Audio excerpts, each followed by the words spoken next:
అంతే తప్పించి వాళ్ళు ఈడే ఉంది గుమస్తాగాడు ఏంటి అని అనుకోలేదు. మావయ్య అని పిలవరా అనేవాళ్ళు, లేకపోతే మీ నాన్న అంటే నాకు బాగా క్లోజ్ రా అని చెప్పేవాళ్ళు, అలాంటి ఫీల్ ఉండేది.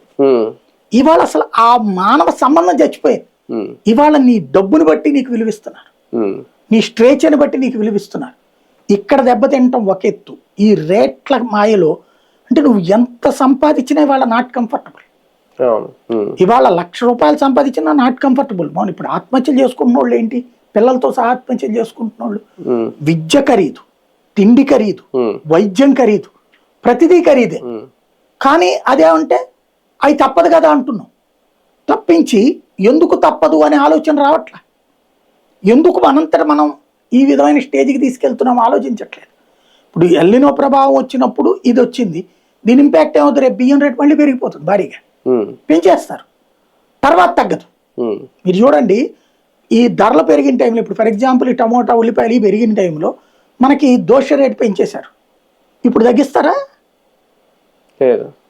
తగ్గిస్తారు. ఒకసారి పెంచింది ఎప్పుడూ తగ్గదు.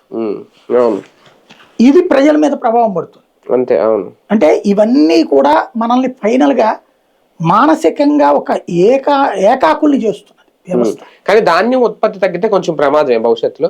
దాన్ని సంబంధించి ఆల్టర్నేటివ్ ఏమైనా ప్రభుత్వం దగ్గర ఆల్రెడీ మనకి 3 సంవత్సరాలకి సరిపడే ధాన్యం నిల్వలు 3 సంవత్సరాలకి సరిపడే ధాన్యం ఇదేమయ్యేది కాదు.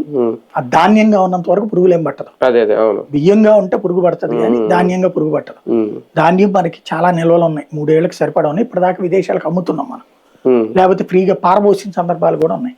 పారబోయడం బదులు ఇప్పుడు అదేదో బియ్యం కింద పట్టించి వీటిట్లకి మేకలకి వీటికి వేస్తున్నారు. ఇప్పుడు అవి ఆగుతాయి, వాటికి మామూలు మేత వేసి మనకి ఈ మేతను వాడతాం. ఇక చూద్దాం నిజంగా ఎలాగైనా